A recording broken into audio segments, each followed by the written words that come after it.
Hey, Seth here with BlenderSensei.com. Today I'm going to show you how I made that sweet little video title sequence. I did it using an add-on called BTracer. This add-on comes stock for free with Blender. To activate it, all you need to do is go to Edit, Preferences, click Add-ons, and it's right near the top here, Add Curve BTracer. Click that. I would go ahead and click this open, and you'll see in the add-ons preferences there's an option to enable expanded UI panel. Now this won't add more options to the add-on or anything. What it does is, well, I'll just show you. We'll click open the sidebar. We'll click create. This is the tab that this add-on has added to the sidebar here, and this is the menu for BTracer. And what this will do is change this drop-down menu into a fully expanded menu. Alright, so that's done. We can close this out. In the current version of Blender I'm using, there are a few bugs in this add-on, but I do want to say regarding the bugs, there's a good chance those will be fixed by the time you're watching this video. If you're watching this video at some point, I don't know, a couple months from now or something, there's a good chance some of those features may be fixed, so maybe try them out if I skip using them. Actually, I'm going to hide the camera and the light so they're not in my way. And let's duplicate some cubes so we have some examples to look at. To use object trace, we click here, and what this will do is convert any mesh object into a curve object. By default, clicking run, the add-on will do its best to convert the entire mesh object into a single curve spline. So if I press tab to go into edit mode, you can see this is all actually composed of one single spline. A spline is the parts of a curves, by the way. And by default, it will convert a mesh object. It will try to do that into a single spline. So if we do that with the Suzanne head, we get this horrible mess here. The reason why this looks like this is because of a geometry setting on the curve itself. You can access that setting by pressing open the settings here and then coming to curve settings. And this is the value that actually controls the thickness of this curve geometry. But this is just reading this from the data panel, which is currently displaying the contents of this object, which is this curve. So you can get to that. I'll close this stuff up under geometry. And this is the same value. So we could change this to 0.05, which would be half of what it is. Or we could do 0.01, which is a factor of 10 times smaller than what it was. How about 0.025? There we go. And so by default, this setting is set to continuous, which means the add-on has converted the entire mesh into a single curve. I'm pretty sure. Let's see. We can select a point, and we can do Control L to select linked, which means everything on that spline. And yeah, this is a single object. Even though the default Suzanne head is made up of 3 mesh items, it's made up of the core skull, and then each eye is kind of its own loose mesh piece. There are 2 curve options which will heavily affect what you're doing. Actually, to see those, let's add another Suzanne head here real quick. And under curve settings, when we have a mesh object selected, we won't see those when we have a curve object selected, but when we have a mesh object selected, under handle, you have several options. The ones that you want to pay most attention to are automatic and vector. When we use this tool with vector, which is what it's on by default, we will get more or less a wireframe version of a curve. This actually doesn't look much like the wireframe because this edge type is set to continuous, but if we switch this to all edges and we press run, and then we make this way smaller, note that we've been delivered a result that's effectively the wireframe of the mesh object. So typically when you have this set to all edges, you're going to want this handle to be to vector, because if you have it on all edges, you're probably trying to get this wireframey kind of effect. And if you have it set to continuous, you're probably looking for a smoother effect. And to get that smoother effect, you want to use automatic. So let's add another Suzanne head here. And this time we have the handle type set to automatic instead of vector. And if we press run, we get a much smoother result here than we did over here when we were using vector for the curve handle type. Of course, nothing's stopping you from mixing and matching these options, but just want you to be aware that as we go through this, that automatic handle type is going to give you smooth curve results, and vector is going to give you, if you're wireframe, if you're looking for wireframe effects. And there's our sausage Suzanne. All right, we took a little bit of a detour, kind of hard not to do rather, when talking about this add-on, because there's so much stuff to cover. But let's try to reel it back in and close up these settings and move on to Objects Connect. So this option is very straightforward. It's just going to connect whatever objects you have selected with a curve at the origin point of the curve. So if we were to duplicate a cube here, and I'll scale it down a little bit, duplicate this a few times, and then select all of these objects here, click on Objects Connect, and press Run, we get a curve connecting to all of these points.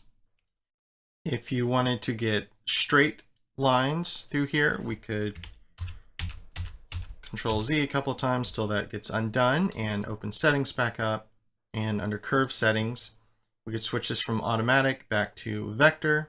And if we press run, then we would get these straight curve lines here. Okay, so moving on, we have mesh follow. And I'm going to close these settings up here. Mesh follow is for animated things, as the little icon depicts.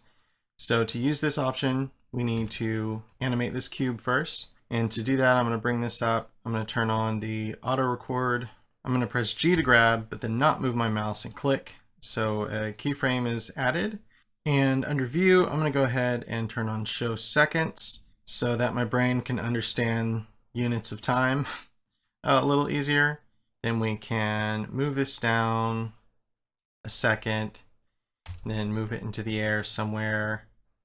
We'll move this down another second, move it into the air. So now we've got a little animation here. I'm going to make sure I turn this off so I don't forget and accidentally animate something I didn't intend to. So now with this animated and the mesh follow option, we can press run, and note that we get curves that follow the path of our animation. All right, so if you are extraordinarily keen of eye, then you may notice that from a second ago, the curves coming out of this cube are actually in a different position, and that is because I had to go back and edit out the last few seconds of video because I forgot that this mesh follow is another option that's got a few bugs in it. So for the most part, everything else works pretty good, except for anything having to do with materials and also some features of mesh follow. Once again, if you're watching this in the future, these bugs may have been ironed out, so be sure to give this stuff another go. But what I had wanted to point out was that the curve handles settings for when we did this were set on vector, so they're all straight and edgy. So what we would want to do is Control Z, undo that, and then in the settings, under curve settings here, once again, your main two options that you're going to want to pay attention to are, is it vector or automatic? Automatic for smooth, but if we press run, we get this wackiness. I'm not sure what's going on here. So we still get this nice animated curve, but then it goes a little weird. I'm not sure why that does it with automatic handles over vector. There are a few other issues I've discovered with this feature. For instance, right now, those curves were generated randomly based on different vertex points in the object. As you can see, they all start from different vertex points. If we were to Control Z a few times, we could select all, and then this would send curves out from every vertex point. So if we press run, there we get, see that's coming from there, going up through there. We get curves coming from every single point. That's fine if you're using like a cube or something, but in general, you're gonna have so many vertex points in your mesh object that it's not reasonable to create a curve coming out of every object. There's lots of different applications you might, use for this. I think some people have made videos on like how to make like action lines coming out of a sword swoop, or you could do stylized things like magic coming out of a wand, like trailing behind, stuff like that would be interesting. While random works okay, so I'll show you, for instance, we could have this set to random, and this is the amount of vertex points to select out of the random. So if we drop this very low, this should only do one randomly. Let's see, run, we get one from there, Control Z, try it again, comes out of a different spot, Control Z, comes out of a different spot because it's set to random. But the most likely option you want to use with this is custom select, but the problem is that there is currently a bug in this. So this would make it to where whatever you had selected of the type that you chose for the curve to come out of should be where the curve lines come out of. So say we want these top two vertex points here that I've selected. Press tab to go back into object mode. We press run, and we get an error message. Vertex trace could not be completed. So let's look at the console. We get this error, mesh vertex object has no attribute select get. And so typically you'll find in this current release of the add-on errors like this, preventing a mesh follow from working in all the ways that it should, and the color blender, and not just the color blender, but anything else that has to do with materials in the add-on. Once again, hopefully that will be, fixed at some point in the future if you're watching this video months from now. But for now, let's switch this back to random, and I'll switch this to 50%, which means it will choose 50% of the vertex, edges, faces, etc. I'm not sure how that would work. Yeah, okay. So those options go away on object, because that would mean it just creates a curve from the object origin point, which I think there's also a bug for that option as well. Let me see.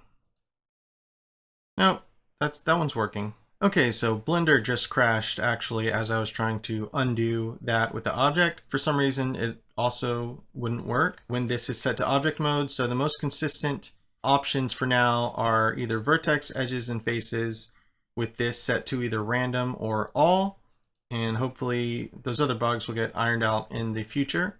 There is a workaround if you really wanted to emulate this functionality. I mean, you could, to get the object to work, which is just, it creates a curve from the origin point, you could duplicate whatever object, right click, tab, go into edit mode, and then press M to merge everything at the center, and then just, make sure that point was wherever the origin was. And then also make sure this was done after you animated both things, because you can't use mesh follow with an object that is parented to an animated object. The object itself has to be animated. So I couldn't say, take this unanimated object over here and then create a single point and then shift select this, Control P, and then parent that, and then do a thing on that. It wouldn't work. So both items have to be animated, but since they're already animated, they move in the same direction. And since this one doesn't have anything to render, like you wouldn't see what it was doing. And then so you could have this set to all, and then we'll just do that one vertex point in that object we duplicated. And this would emulate basically using that setting of object. And then you could press run, and then it works kind of how it's supposed to. I wonder if that would make this work with automatic handles better. So I'll press Control Z, undo that, and let's try this with automatic handle, run. And yes, we do get a smooth curve, but we get a crazy jutting thing. So, but that technique I think would be especially useful if you're trying to emulate a certain selection of vertex points. Like say you wanted the mesh follow lines only to come out of these 4 points specifically.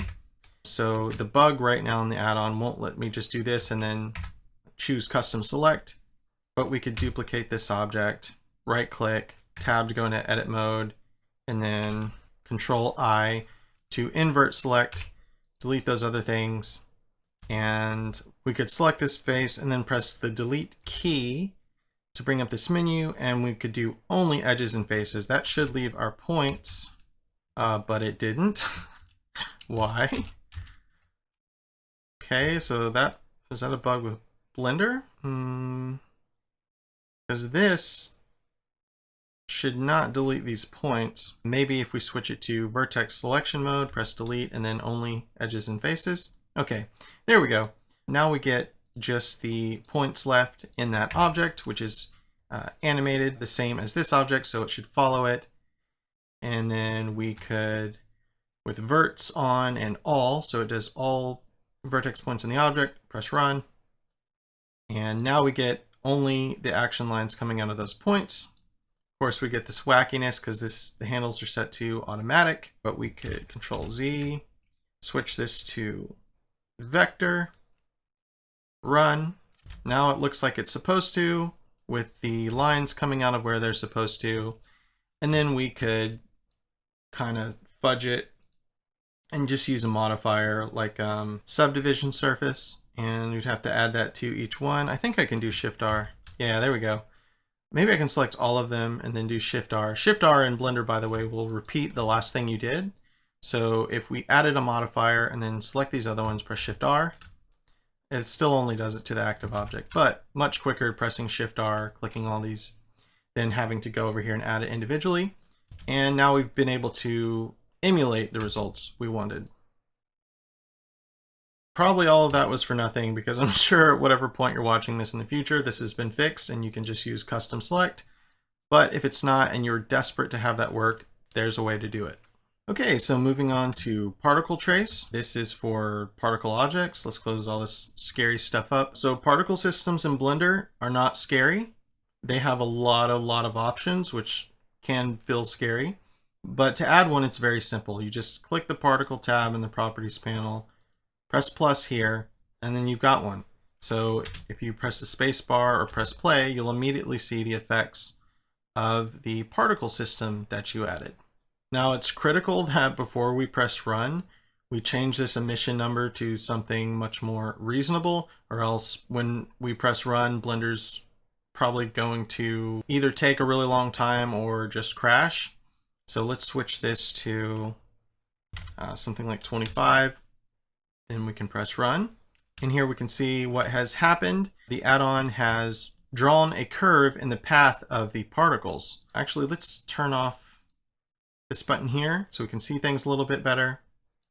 And we can see the particles coming down the tubes almost like they're, dripping out of tubes of water. Let's turn this back on. Each of the dimensions of these curves can be adjusted in the data tab under geometry. Of course, this would really suck to have to do individually, so this is one of those situations where you definitely want to adjust the settings to what you want before doing this.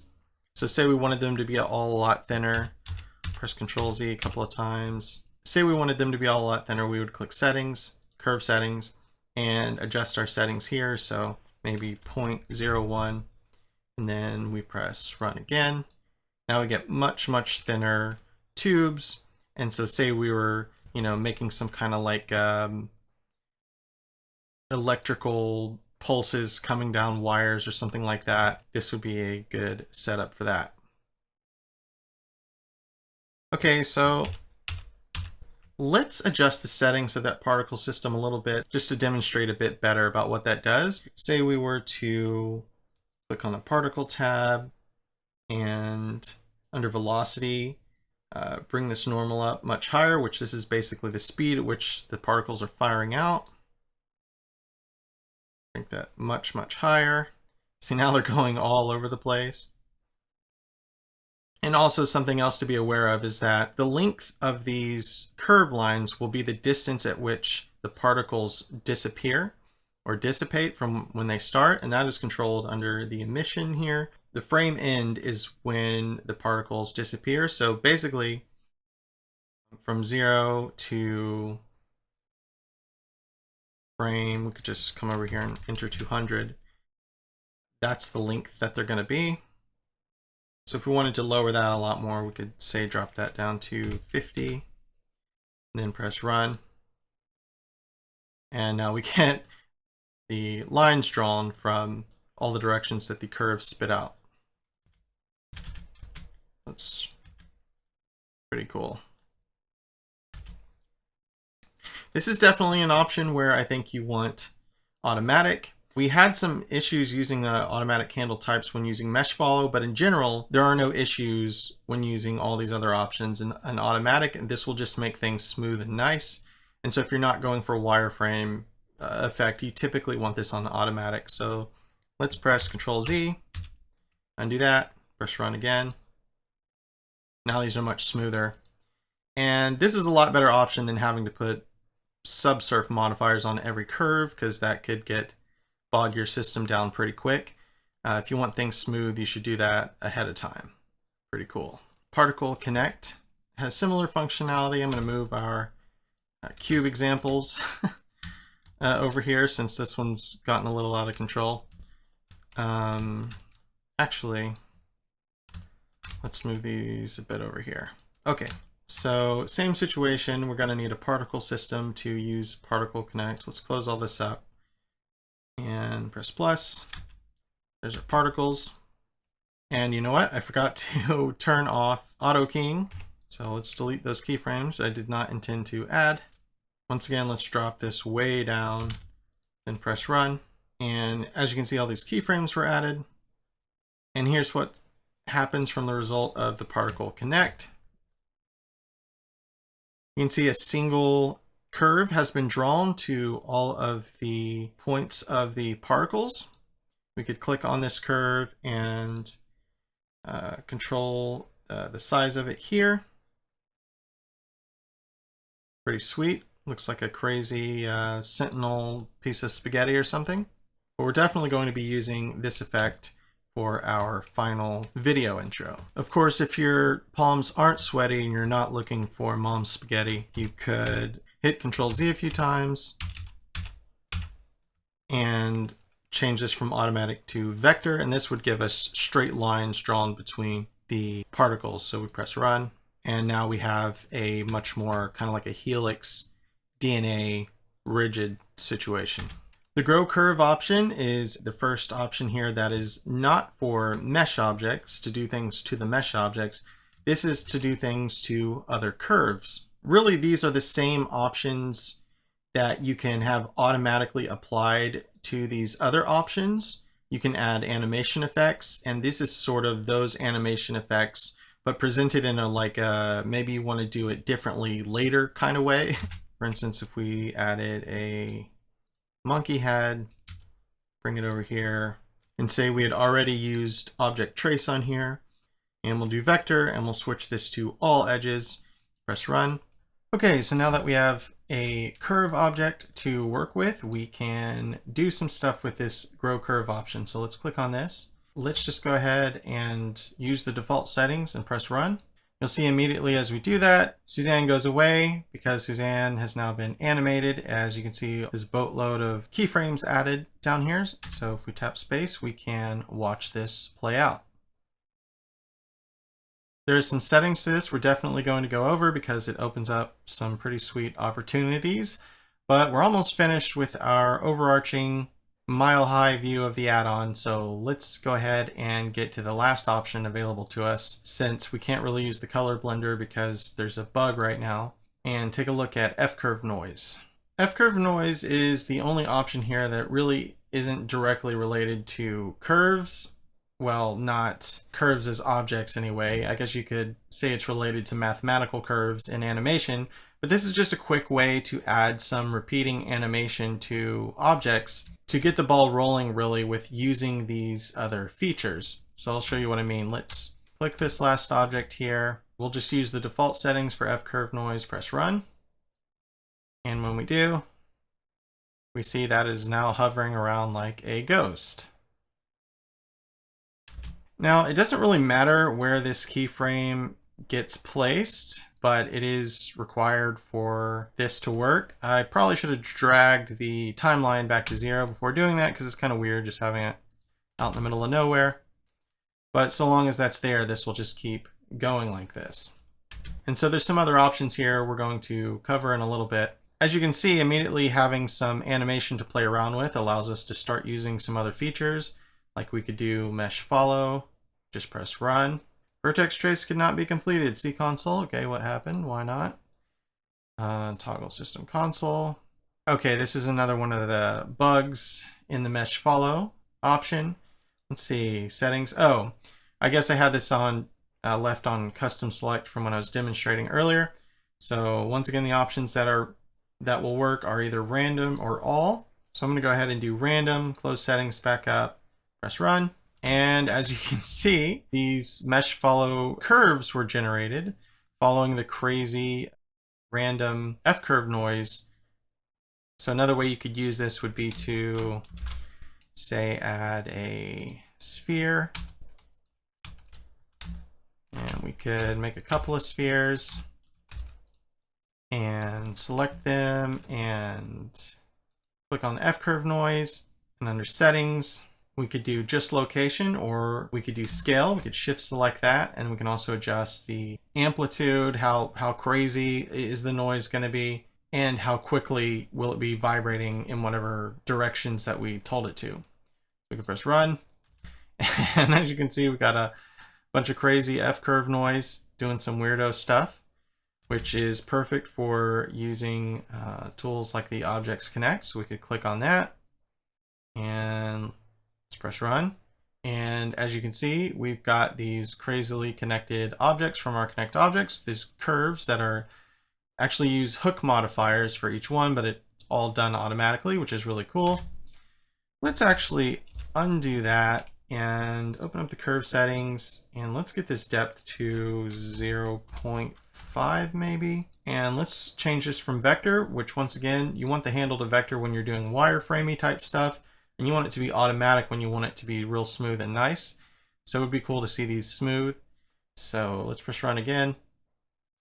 And now we've got this crazy moving curve with all these objects. I'll turn off the overlays so we can see it a bit more cinematically.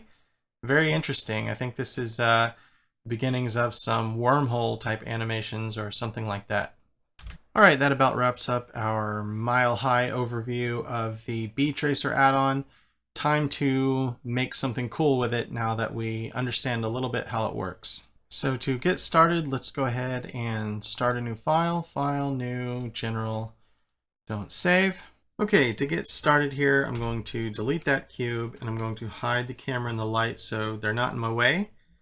So at the beginning of the title animation, there's this really cool looking kind of corridor of light that's entering into existence and fading out. And what that is just a simple torus. So what we're going to do is add a torus. And before we scale it or move it or anything like that, let's open this panel up. And I'm going to increase the segments to 64 and the minor segments to 16, and this will just give us a bit more cool looking stuff to flash around. And then we're going to increase the radius, and the point of increasing that radius is really that I wanted to shrink this, but I don't need to make this smaller once I made that bigger, because now I can just scale it and it's kind of at the proportions I want, if that makes sense. So we're done there. We can scale this up, and this is going to be the basis of our cool futuristic corridor. Okay, back to the BTracer add-on, which is on the Create tab here. And we want to use the first option to just trace the object. I'll bring that out a little bit, open up the settings. And we don't want continuous. Remember, when you want to make wireframed looking stuff with this add-on, you need to select all edges. Curve settings should already be what we want. So the handle type should be vector. We don't want to make this like smooth and noodly. I mean, there are definitely some situations where you want that. In fact, we will be using that later on in the video. But when you want to make wireframey stuff, vector is the way to go. So we'll leave that alone. And here's an option we haven't used yet. It's the Add Grow Curve animation. So we'll turn that on and display its settings by clicking it. So this is actually the same stuff as in the main grow curve option that we did cover, but there's a convenience feature in this add-on which basically allows you to run this directly after you run any of the regular tools by just activating it right in the other options. Let's duplicate this so I can show you some examples of how different settings work. By default, if we click run, let's see what happens.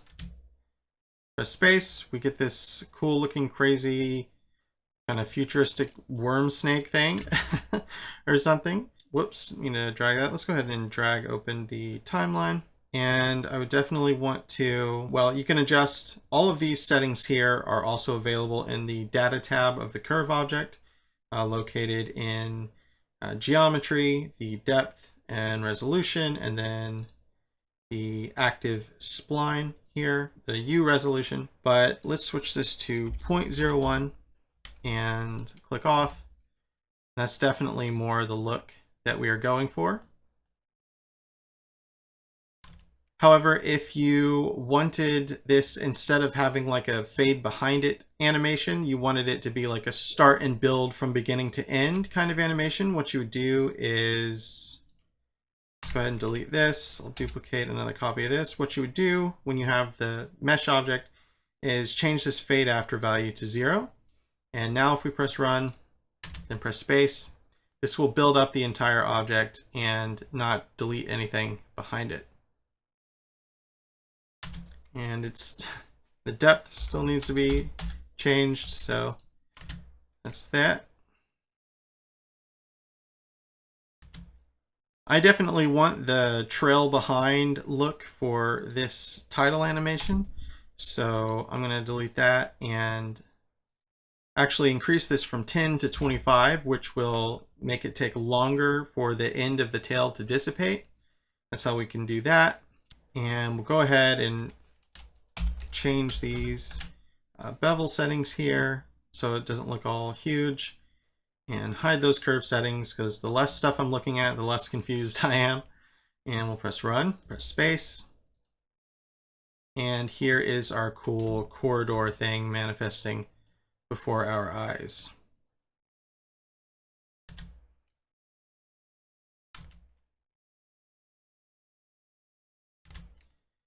I think I actually want to scale this up vertically a little bit because I want it to cover the text that we're going to put in the center.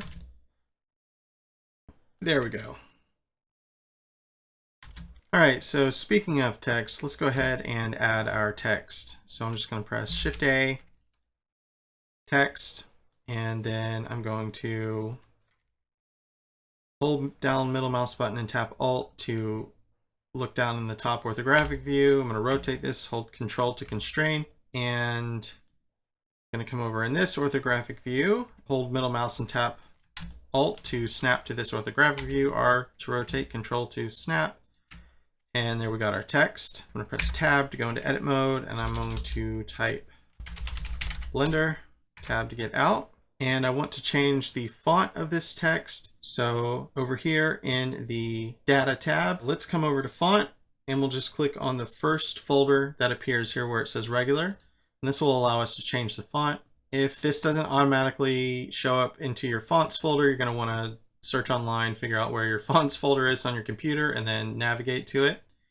And we're going to use Abness Regular, which I believe is a free Google font. So we'll press open font. There is the Blender. Now I want this to appear in the center. So I'm going to temporarily switch to wireframe so we can see the whole torus. I'm going to move this over to the center like this. Grab it up. And then I'm going to duplicate it and hold middle mouse to constrain and bring it directly under here. And we can go back to solid viewport shading. Press Tab to edit it. And I'm going to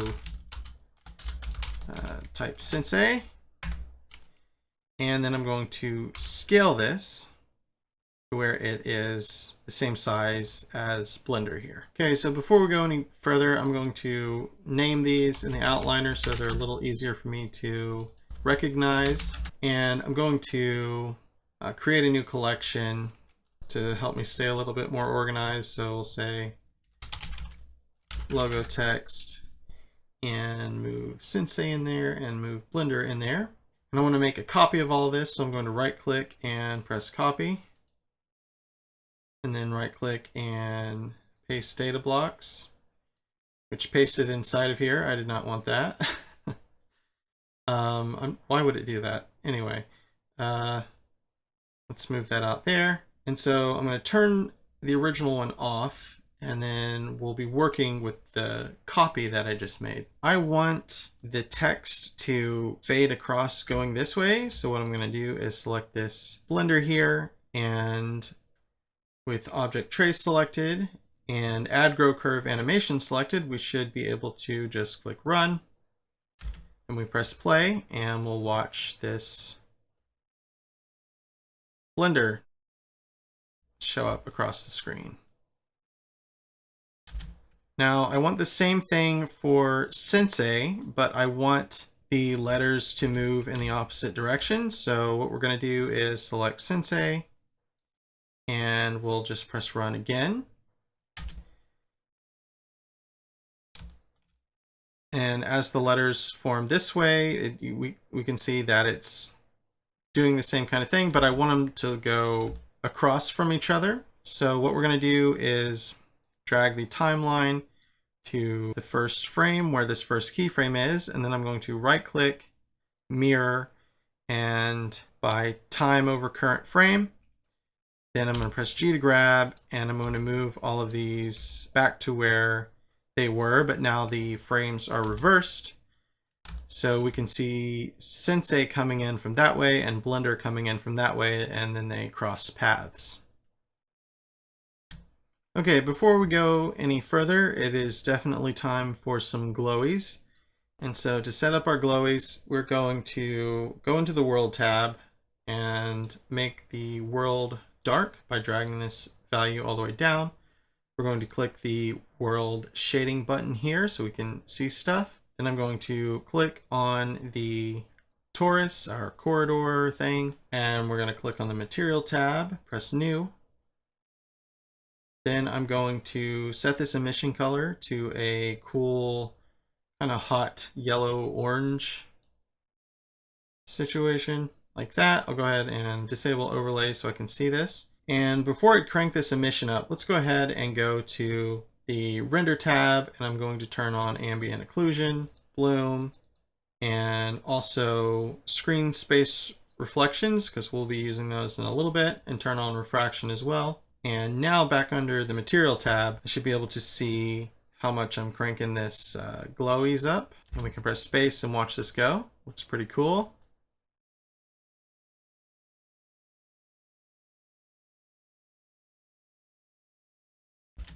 Okay, so there's a couple ways we want to make our corridor a little bit more dynamic. One way we're going to do that is by animating this emission value to be kind of glowing on and off. So I think our base value is going to be like, our base value will be 0 because we want it all the way off. We could start here, press I to insert a keyframe, move this down, and go ahead and switch this to show seconds and zoom out a bit so our brains can comprehend a little bit about what it is we're looking at in terms of time. And I'm going to click this open, drag this open here.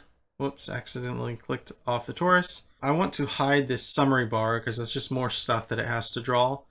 But to do that, I have to open up the dope sheet so I can get to the filter button and turn off summary.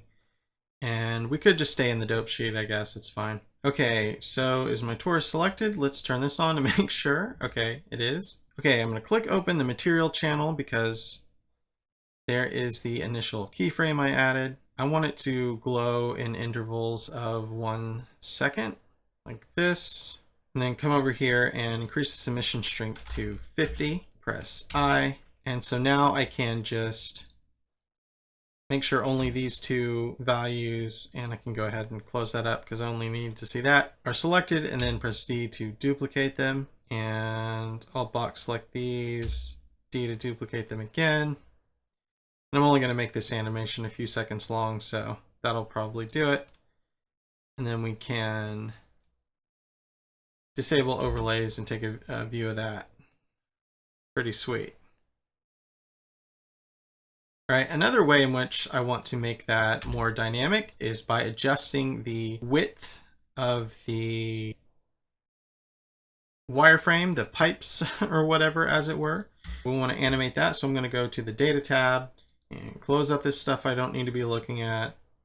And under geometry, I want to animate this depth value. Okay, so 0.1 is definitely going to be the thickest because it's really, really bright like that, but let's figure out what we want to be the smallest value. Let's see, how about 0.005, which would be half of what it currently is.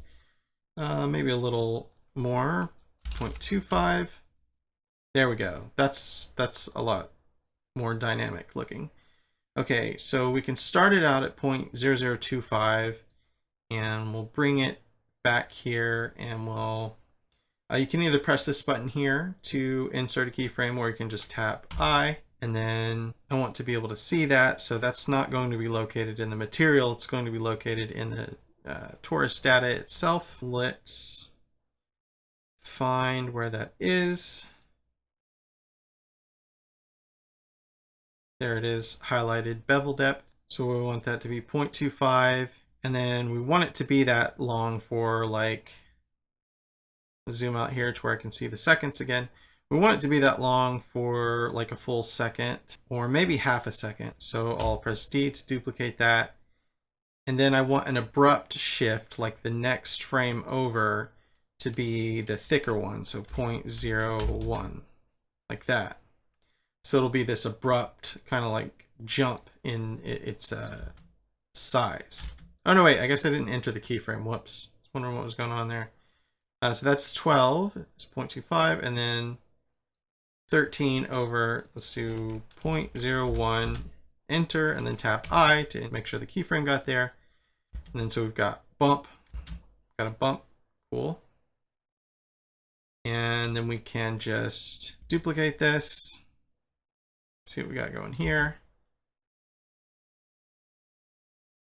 And just box select this, duplicate this. Maybe there's like a bit of a lull in between that time.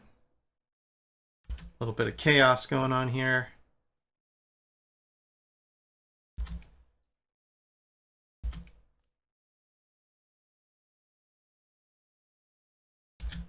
Okay, looks pretty good.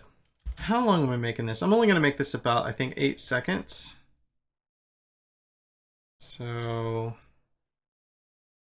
we'll duplicate this again up till around 8 there. There we go, sweet. Okay, so I want to give this same material to our text objects here. So I'm going to click on Blender and add that material there. I suppose I should maybe name that, call it orange, and then give orange to this one as well. And let's take a look at that.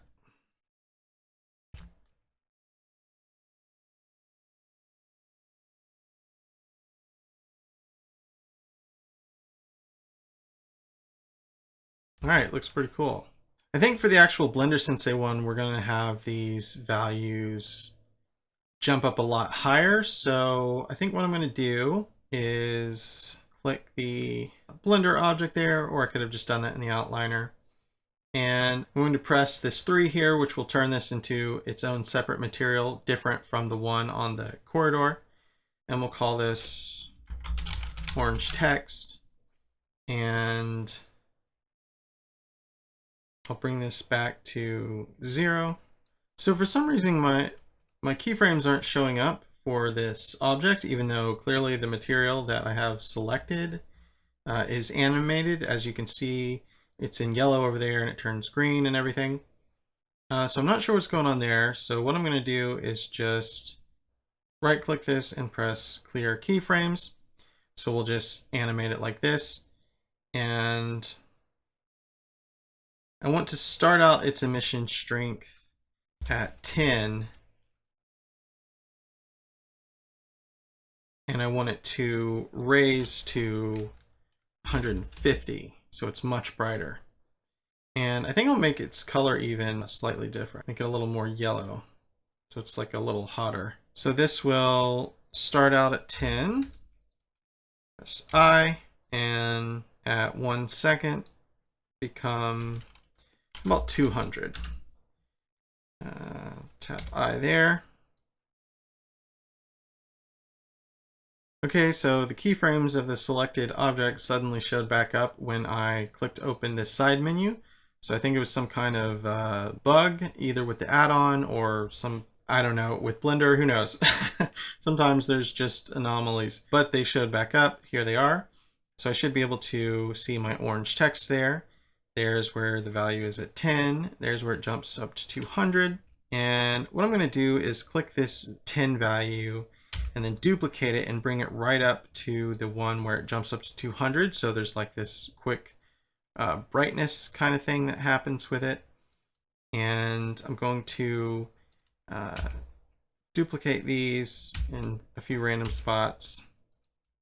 So we've got some random kind of brightness emanating here. Then we want to make sure that the Sensei object also has that same material and not the orange material. We want it to be orange text that we made. And so these are just doing a little bit more consistent brightness than our corridor. So right as these two are coming to a conclusion, the Blender and the Sensei are finishing up. We want a sort of like neon light blinking flashing of the total sign situation. We'll do that with our original logo text here. We'll turn this back on and click on this and make sure it has the orange text material, and the Sensei has the orange text material as well. But these guys are going to need their own material also so that we can animate the emission value again for them, because we need them to do other things. So we'll click this button again and we'll change the name of this material to orange text final, because it's going to be the final, and make sure that the Blender one has that one as well. Then they'll be sharing the same material that will share the same animated properties. And we want those properties to be that we want the emission strength to 0. And this is doing the same thing as it was before. Oh, no, that's right, because we duplicated the material that we had animated, which had these keyframes. So that is how it's supposed to look. Well, we'll see. If I delete all of these keyframes here, delete keyframes, and then hide this, and these still have their keyframes, which they do, then that means all is right with the world and no more bugs have happened. Good. Okay. We have these separate materials here with their orange text final material, both the Blender and the Sensei, and we want them to be dark until the back and forth shinies are finished doing their thing. So we'll come to emission strength, turn it down to 0, and we will tap I to insert a keyframe, and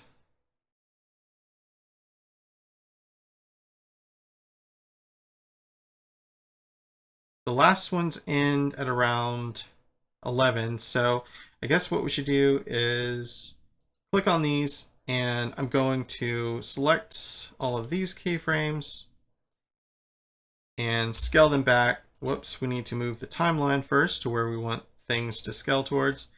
So I want the animation to be around 8 seconds long. So I'm going to give a little bit of time past that, so there's some movement happening right as the animation ends still. But that shortens that a bit, and then we want to make sure we do the same thing with Sensei there. So right about 8.5 seconds. This is why switching the view to show seconds is so remarkably helpful.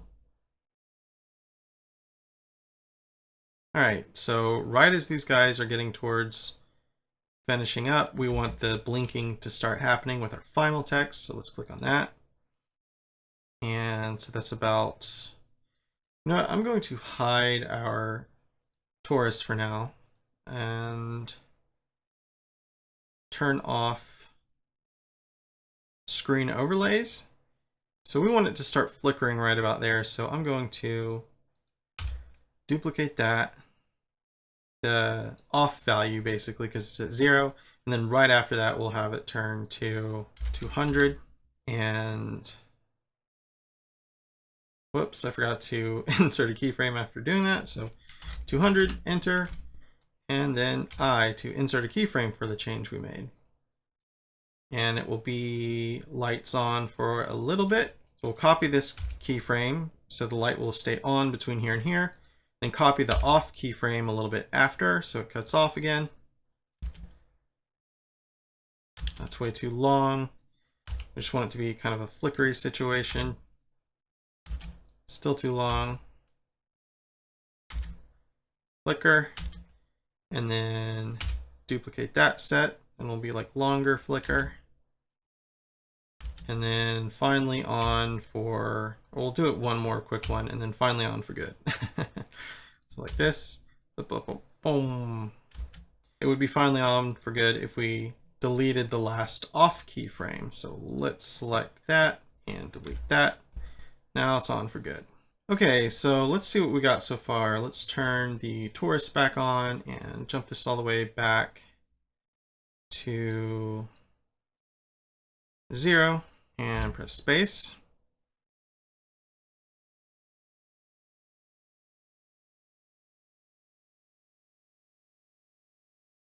Sweet. Okay, let's go into solid viewport shading, actually wireframe. I want this to be covering this, so let's make sure this is raised up like this. And I had scaled it a little bit, but I think we can get away with scaling it back down a little bit more. And let's check that out again. Close this up here.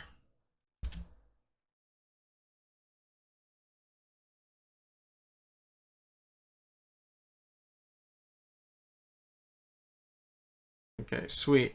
The final thing we're going to add is a kind of weird plasma interdimensional electricity, who knows what it is, thing going on. So let's switch to solid viewport shading and turn viewport overlays back on. And I'm going to press Shift A and add a sphere. Then I'm going to click on the particle tab, click plus, because I want to create a particle system. Now 1,000 is way too many, so I'm going to drop this down to 100 and press space.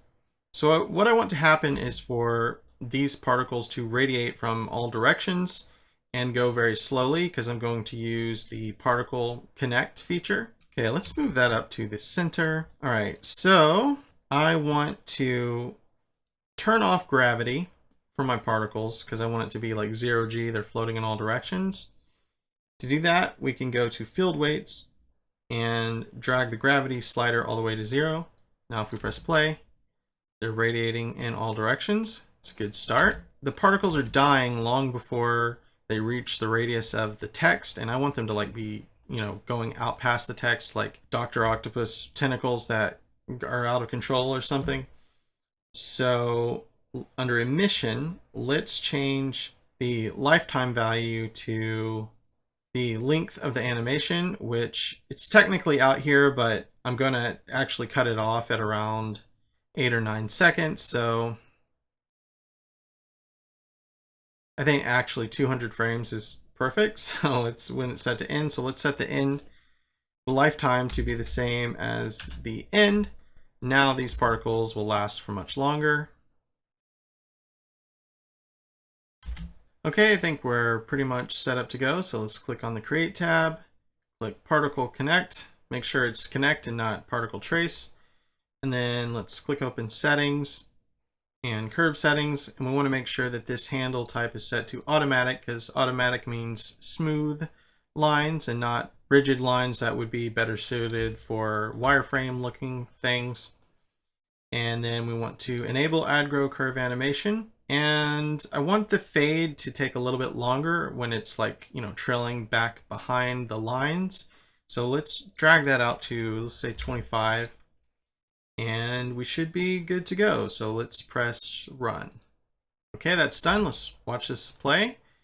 And we've got a totally wild, crazy looking, palm sweaty, mom spaghetti, weirdo plasma effect thing.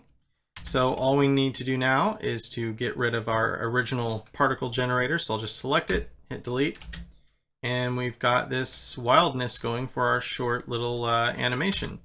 Let's select this thing and click on the material tab and give it the same material as the orange text, and click on render viewport and turn off overlays and Go into full screen, see what we got going on here.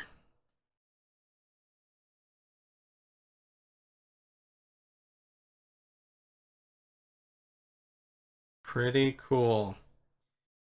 Okay, so this could definitely use a little bit of tweaking. I think our weird plasma thing is overpowering our text a bit, so I might want to adjust that a little bit, but I think you get the basic idea of how this is accomplished, how you could make your own. You would want to just set up a camera. Once you did that, hit render animation, and maybe animate the camera a little bit, and you've got a totally sweet sci-fi synth techno looking title sequence. So I hope you've enjoyed this video, hope you've learned some things, and I'll see you next time.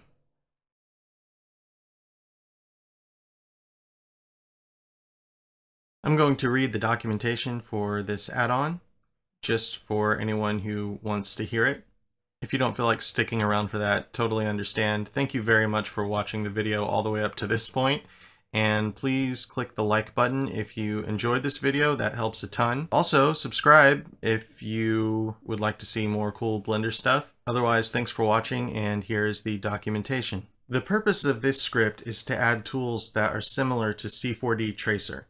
BTracer provides several ways to trace objects and particles and animate the resulting curve. Activation. Open Blender and go to Preferences, then the Add-ons tab. Click Add Curve, then BTracer to enable the script. Interface. It's located in the 3D Viewport sidebar Edit tab. The default setting in the interface is Choose Tool. Here you pick what trace methods and functions.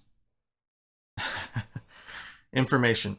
The 5 main tools, Object Trace, Object Connect, Mesh Follow, Particle Trace, Particle Connect, all share common settings for the most part. Each tool creates a curve as the end result. The settings for the curve created can be set up under the Curves Settings button. The tools have access to a few other features.